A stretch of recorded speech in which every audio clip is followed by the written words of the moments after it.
sent an email to his employees today saying, I am writing to let you all know that I have decided to transition to the role of Chairman Emeritus at Fox and News. He also said, I will be watching our broadcasts with a critical eye, reading our newspapers and websites and books with much interest, and reaching out to you with thoughts, ideas, and advice. The email said that his son, Lachlan, will become sole chairman of both companies. So the son, who would never be employed in such a capacity anywhere other than his father's company, is in charge now, but Daddy will be watching.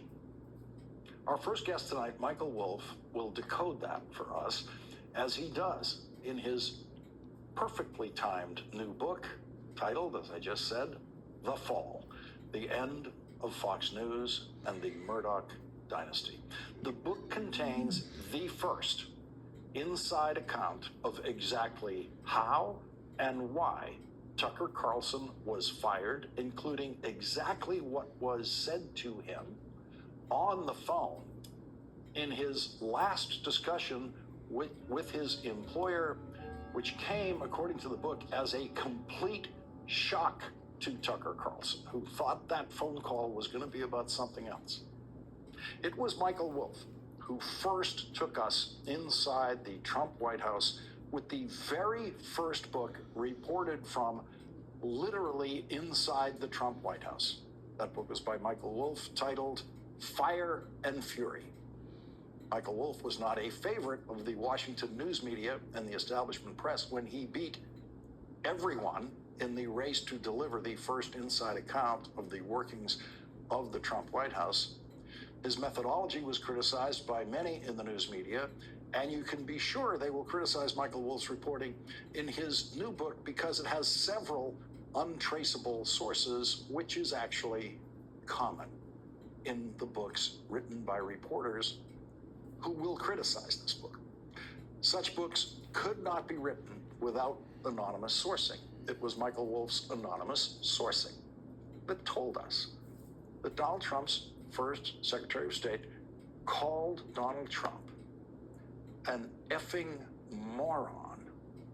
That was one of many items that Michael Wolff's doubters found hard to believe when his book was published. It has been repeatedly confirmed since then, including, in effect, by Rex Tillerson, who never once denied it.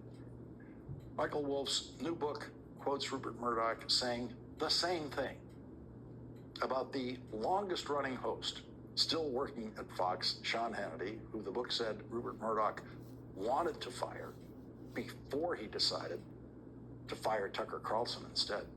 Michael Wolff's book quotes Rupert Murdoch as saying the same thing about Donald Trump, calling Donald Trump a moron, an idiot, a fool, plainly nuts, an effing crazy man, and a loser. No doubt the loser being the most painful of those words for Donald Trump. Fox is very worried about what Michael Wolff is revealing about the network and about the Murdochs in his new book. But they put out a statement about the book that does not deny a single word in the book. The childish Fox statement simply says, the fact that this author's books are spoofed by Saturday Night Live is really all we need to know. Every publisher would love to have their books on Saturday Night Live in some way. No one in the news business thinks that that's all we need to know. And because Fox has never been in the news business, no one there actually knows how to respond to Michael Wolff's book. The first lie that the network ever told was in its name. Rupert Murdoch decided to call it Fox News. Andy Cohen could have decided to call Bravo, Bravo News, so everyone in the news business would then be forced to pretend that Bravo was in the news business. Fox has never been in the news business, not for one day, but they have always been in, as Michael Wolff points out, the television business. And according to Michael Wolff, who has been studying and reporting on Rupert Murdoch, including in a previous book, for decades, Rupert Murdoch has always been in the pursuit of money and power. His pursuit of money succeeded, but the power he achieved, he was pathetically afraid to use when it mattered most, not just to him, but to the world. Michael Wolff reliably reports that Rupert Murdoch has always thought Donald Trump is a clown and a fool. And like every sane person in the country, Rupert Murdoch thought Donald Trump's presidential campaign was an embarrassment from the start, which became an especially painful embarrassment when Donald Trump criticized Republican Senator John McCain in the first weeks of his campaign for having been a prisoner of war in Vietnam. Donald Trump said he preferred soldiers who didn't get captured. The day after that, Rupert Murdoch tweeted, "When is Donald Trump going to stop embarrassing his friends, let alone the whole country?" Donald Trump was running in the single digits in the polls when Rupert Murdoch tweeted that. Rupert Murdoch had the power then to crush Donald Trump. Rupert Murdoch could have used the power of his Fox propaganda channel to crush Donald Trump, but instead, Donald Trump quickly doubled his numbers in the polls and then doubled them again and suddenly was at 24%, with Rupert Murdoch having no idea what to do about that. And as Donald Trump continued to climb in the polls, Rupert Murdoch simply cowered in fear of Donald Trump's rise and fear of Fox viewers. In that sense, Rupert Murdoch was utterly powerless. He owned the network, but he was owned by the audience. And so he didn't use his power and decided instead to simply cash in on the Trump candidacy and reach new highs in the ratings for Fox. The book tells us that the new boss at Fox, whose father will still be watching his every move, was very disappointed when Donald Trump was elected president, and that his children cried. But the son, being as cowardly as the father in the face of Donald Trump, never attempted to use Fox's power when they could have to crush Donald Trump. The book reports Rupert Murdoch to have been pleased when Joe Biden beat Donald Trump in the last presidential election, but then, in continued craven fear of his audience, Rupert Murdoch made the grotesque business decision to continue to feed them Donald Trump's lies about the election being stolen, and Rupert Murdoch's profoundly stupid decision to deliver every Trump lie about the election directly to the Fox audience ended up costing Rupert Murdoch $787.5 million in the largest defamation judgment to ever land in the news business. The lawsuit itself was an extended demonstration of Rupert Murdoch's relentless stupidity as a litigant and an executive. Rupert Murdoch settled the case after the damage was done. Every company in America knows that the danger in lawsuits is in the discovery process, not the trial. The discovery process is where we obtained emails and text messages from people working inside Fox that we otherwise would never have seen.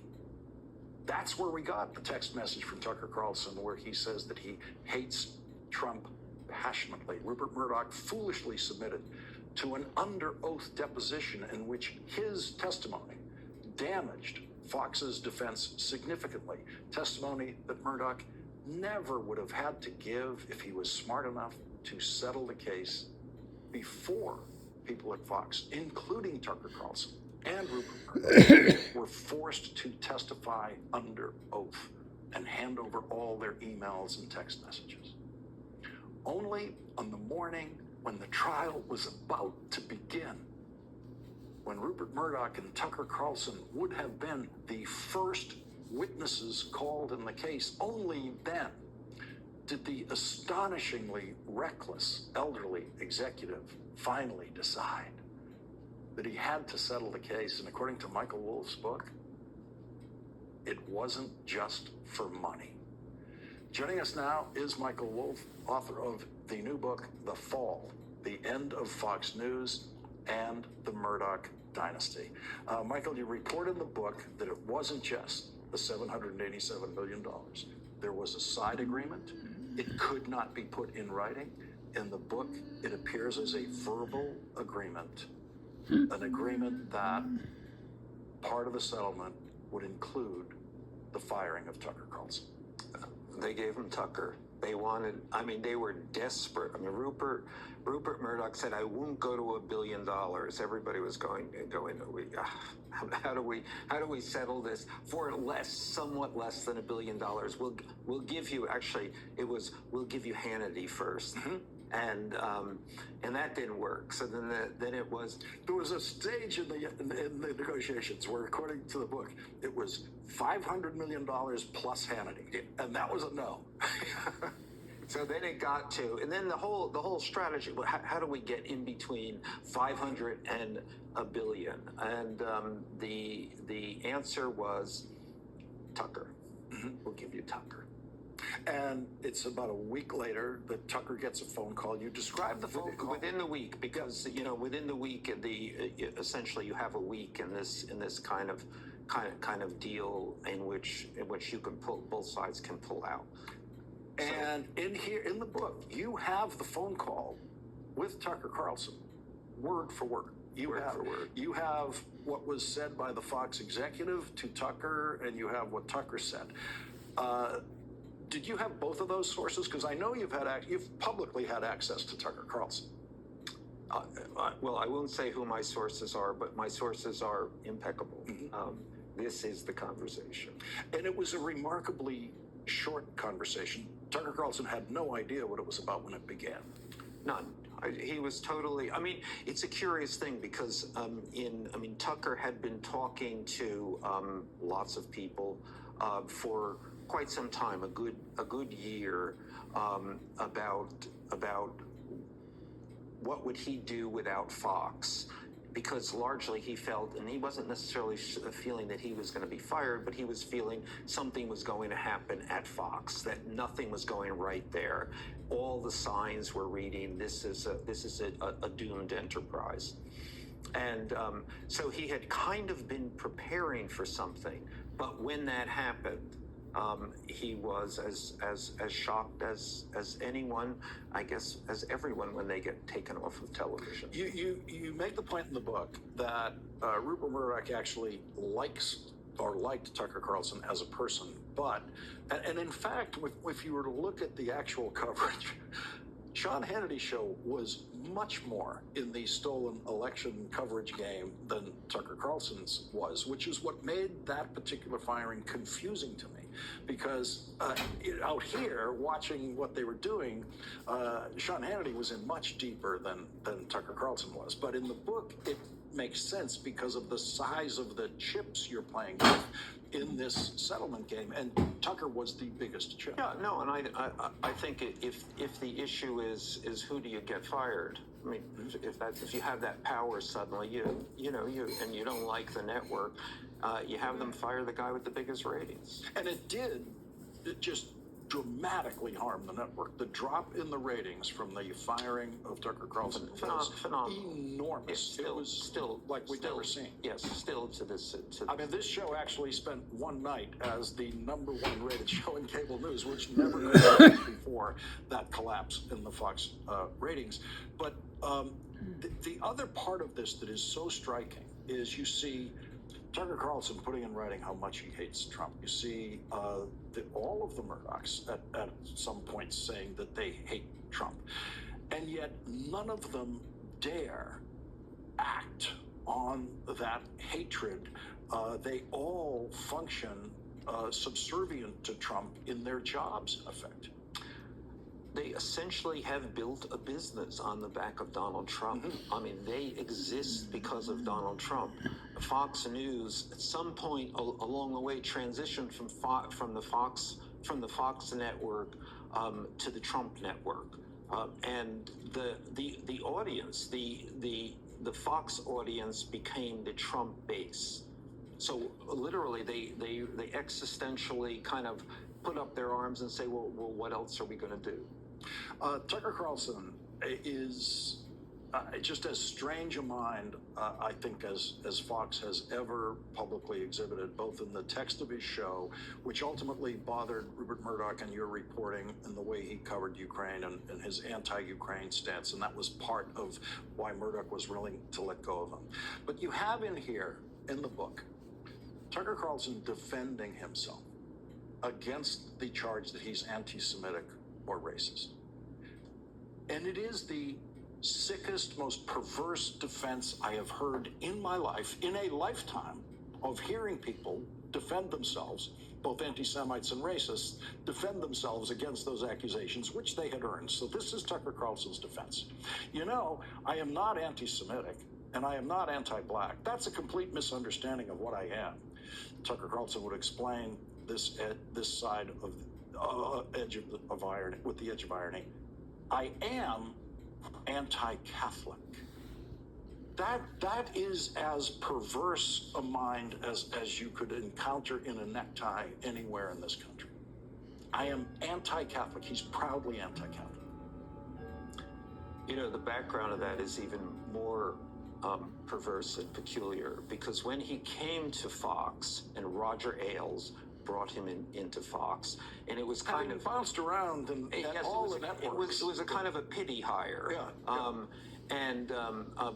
Roger liked Tucker and said, you know that he was pleased that he could make this happen. But he said, but you're never going to become a primetime anchor because you're not Irish Catholic. Well, Tucker took that very personally. The Fox,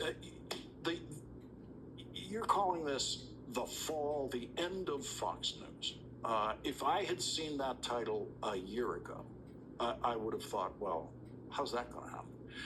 The fall that we've seen already is stunning. What is the rest of the fall that we will see? Well,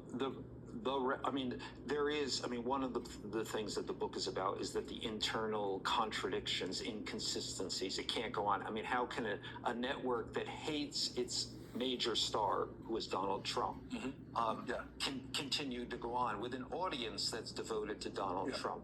But then on top of that, you have the fact that its controlling shareholder, the guy who makes all of the decisions, is 92 years old. And one of the things about the decisions he's making is that he's not making them because he's 92 and walking into walls.